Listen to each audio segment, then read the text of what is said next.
me show y'all some pieces. Oh, I got them in my bag. PC. Just the not glamorous artist, like, you know. Sometimes when you go to the grocery, you gotta bring your own sack. Bring your own bag, dude. They try to save class and whatnot, save the world, whatnot. You know what I mean? And I walked by, saw the artwork, it was vibey, but it was vertical vibes. The corner of the window. And the lady seen me, and she, what you do? Called me in. She started speaking all this French, and I was like, you know, parlez-vous anglais? And she was like, oh, a little bit. So her mans helped her out. They were super cool. It was a dope gallery. It's a collective, right? Peep this. So I looked at all the work, and then they brought me downstairs.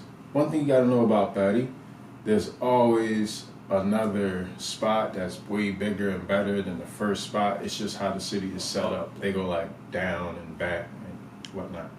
The roads are cobblestone and narrow. And so anyways, she shows me the artwork, dope spot. We talk. I show her my artwork.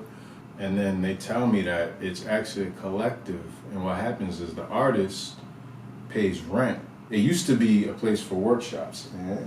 So the artist pays rent, and it's like 750 euros for the month. But when they do shows or sell their pieces, there's no commission. So they keep 100% of the profit.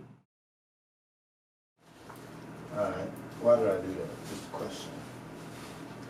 Took you on my bag so that I could do something. Oh, I wanted to show y'all a piece, but it wasn't even in the bag.